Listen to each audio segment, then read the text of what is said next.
The NIDDK Office of Minority Health Research Coordination, or NIMRI, networks current and potential research investigators and technical personnel from underrepresented minority populations.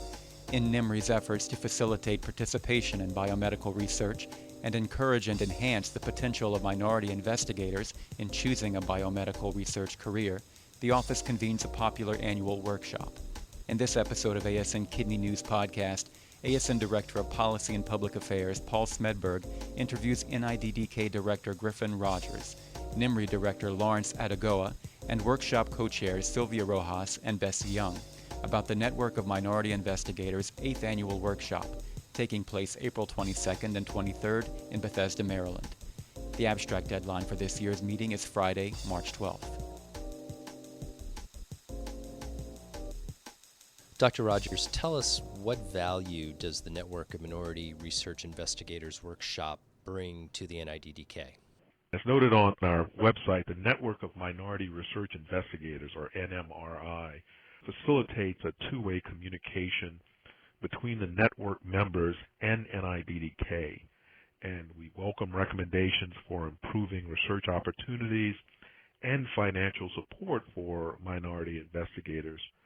It also provides this workshop that gives established senior investigators the opportunity to mentor junior minority investigators and to provide information on resources, be they federal or non-federal funds, that can help them pursue successful research and academic careers.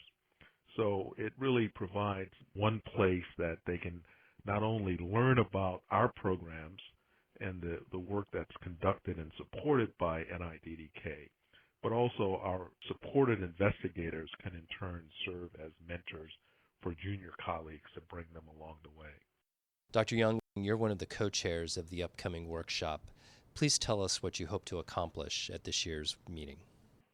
So with this workshop, which is the 8th annual workshop of the Network of Minority Research Investigators, I'm hoping that we can introduce junior faculty and new fellows to research and can help them network with the NIH and with other researchers across the country. I think this is a great workshop because it brings together senior people who have been doing research for quite a while and junior people who are just starting out trying to initiate their own research program. So I think it's a great opportunity for people to come together to network and to learn more about research, to learn about the NIH process, and learn about grant funding and how to write grants and all the things that go into building a research career.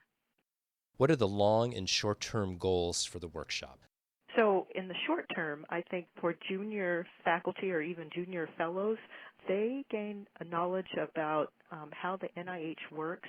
They also learn about how to put together a research grant. And I think the first time I came, I didn't have research funding, and I found the funding process sort of very overwhelming, and I felt that the workshop was actually essential to help me write a successful NIH R01 grant. So I think the short-term goal is to really get young people, junior faculty members, introduced to the process of NIH grant applications, to give them the knowledge of what's out there, what they can apply for, and then to further give them information and hopefully give them a better basis for applying for a grant through the NIH.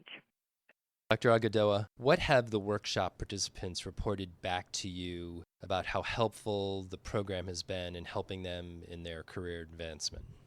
Actually, every year we ask what changes have occurred in their academic life, especially those who have gotten grants and those who have gotten promotions. And I'm happy to say that every year we see increasing number of, particularly the junior faculty, being funded and also being successful in being promoted through the academic ladder.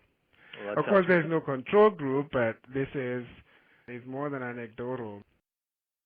Rojas, tell us what you will focus on in this year's workshop as one of its co-chairs. Every year we build on our experience from the previous year. We look at things that the participants have really gained or have said that they really liked, and we try to change the things that they didn't like or they didn't find as helpful, and always keep our workshops that they found helpful. So, for example, one of the things that we do every year is the mock study section. And in particular this year, due to the changes in the NIH, it's quite important in the submission of R01s and K awards, the changing of the length of the grant submissions and the changings in the evaluations, et cetera. That will be an important component of this year's workshop. In addition, we always have a section of mentors and mentees where they meet over breakfast to try to discuss with somebody outside their institution how their academic life is going, if it's progressing according to plan, if there are things that they should be changing, because always looking at your CV and research goals with somebody that's not in your institution can always help the mentees. In addition, it's not a big conference, so you're able to meet people in a one-on-one basis, and those professional relationships last throughout the year, and that is quite helpful. I see that often here at ASN, how, particularly from the Renal Week experience, that the professional relationship building and the interaction is so valuable to one's work and professional development. I'm curious, I read where you have attended most, if not all, the prior conferences or workshops. How did that experience shape your approach to developing this year's conference and working with the NIDDK? I found it particularly helpful. Again, when I attended early on, I was initially writing a K, and later on, more mid-career, let's say, applying for R01s, etc. And so going to the workshops where they tell you exactly what is needed for your grant submission, what the viewers are looking for, how they review, it takes out some of that mystique of my grant goes to the NIH and I don't really know what happens there. Dr. What do you see as the biggest challenge in attracting more minority investigators into clinical and basic research? Well, one of the main challenges articulated by junior minority investigators is the huge debt that they incur while getting their education. And I've heard this repeatedly at a number of sites that I have visited. To help ease this problem, the NIDDK's Office of Minority Health Research Coordination participates in an NIH loan repayment program that's structured to pay not only their graduate indebtedness, but also, if appropriate, their undergraduate indebtedness as well. Other barriers that we have heard include the difficulty in getting funding for research, the slow progress in climbing the academic ladder at their institutions, a lack of mentors at crucial points in their academic career that they could turn to for wisdom and counsel, and generally speaking, just too few role models that they can point to at their own institution or when visiting other institutions. We've heard about the importance of mentors to young minority investigators. In your opinion, how important are mentors to their development?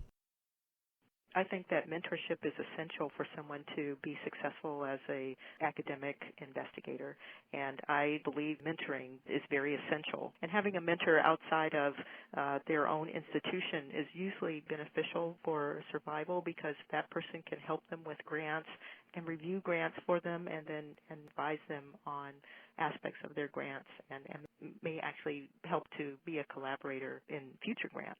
So mentorship is essential, and that's what this workshop is trying to help promote.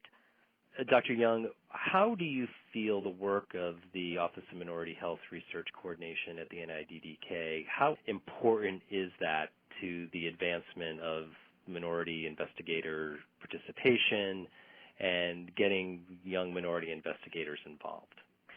I think the work of the Office of Minority Health is essential for helping junior faculty members survive and get grants and funding so that they can actually develop their own research programs and advance through their academic situation. I am currently funded through a grant through NIDDK through the Office of Minority Health, and it was sort of essential in allowing me to move forward at my own institution. So I think that the work that they do is tremendous. I think that funding needs to be there for health disparities. Health disparities probably contribute to over $1 trillion worth of costs in our own healthcare system in terms of people who go on to have end-stage renal disease or people who actually die because of health disparities and lack of access to care. So health disparities are important, and the Office of Minority Health actually has a mission to try to make sure that research is done in that area, and I think it's just essential for us as a society. Beyond a mentor, how about collaboration between the young investigators themselves? Do they have their own sort of informal network on, say, Facebook or some other social media that's out there now to help encourage and mentor each other? With the network, yes, we have time for them to network with each other. But outside that, I don't think there's anything formal, any organized minority Facebook. There's no Facebook or Twitter, but we do two things. One, we give the opportunity to give 2 or 3 short scientific presentations for people, and the way we do it is we ask people to send us their work, and we select 2 or 3 of those for presentation. That allows the junior faculty member to have the experience of presenting in a national meeting. It not only enhances the CV, but also provides that experience. And in addition, we do have a poster session.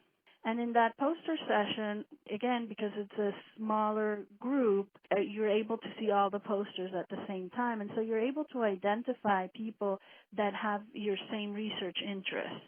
Because remember, NIDDK is quite large. It includes digestive diseases, nephrology, diabetes, obesity, hematology. So you're able then to identify people that have your same research interests and then try to work with them.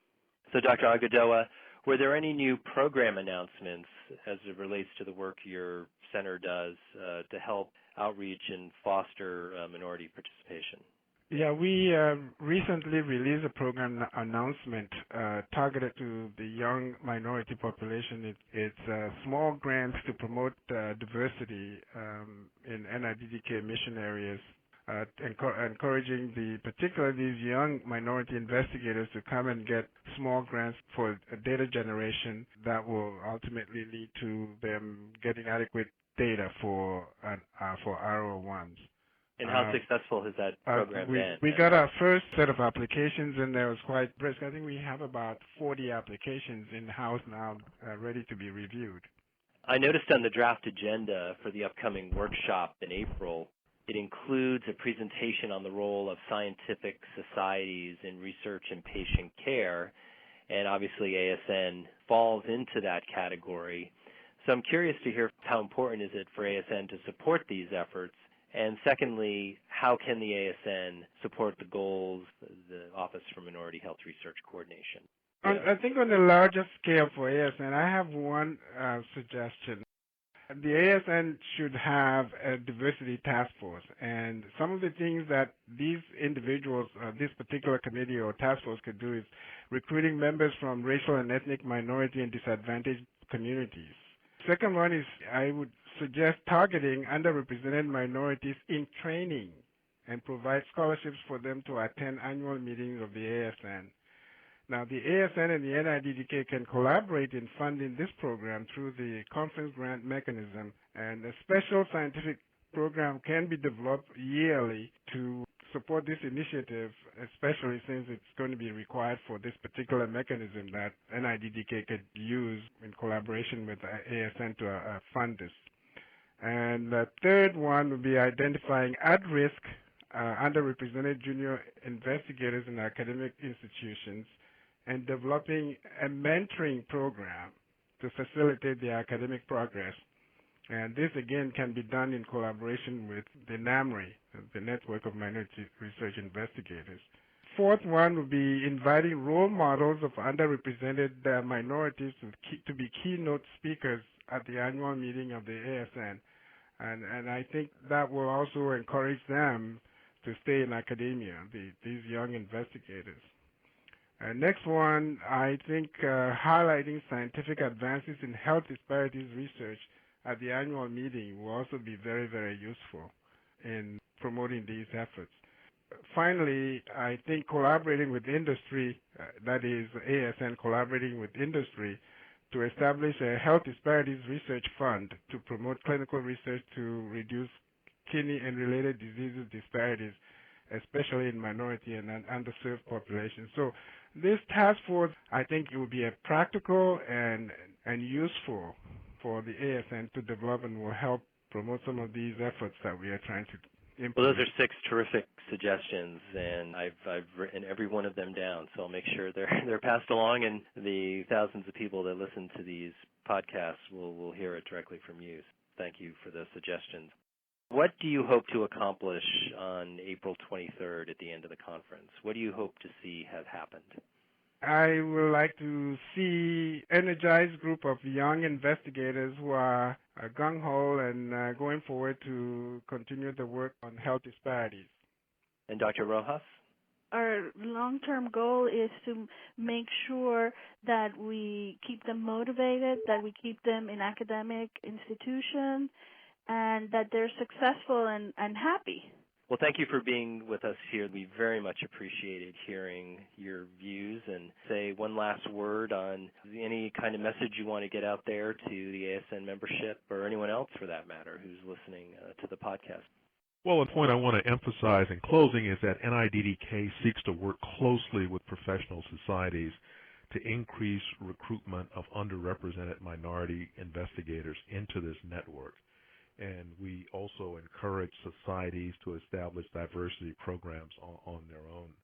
And I would just say that by working with organizations such as American Society of Nephrology that really shares our mutual goal, I think we can go a long way in reducing disparities in the recruitment of minority investigators in biomedical research and encouraging the involvement of minorities in clinical trials and minority patients' access to quality health care. And there's just one final point I would make is that for more information about the network of minority research investigators, I would encourage your listeners to visit our URL, nmri.niddk.nih.gov. ASN Kidney News is a publication of the American Society of Nephrology. The ideas and opinions expressed by participants in ASN Kidney News podcasts are their own and do not necessarily reflect the positions of the Society. To lead the fight against kidney disease, ASN helps its 11,000 members provide high-quality care to patients, conduct cutting-edge research, and educate the next generations of kidney care professionals. To learn more about ASN or Kidney News, please visit the Society's website at asn-online.org. Thank you for listening to this podcast of the American Society of Nephrology.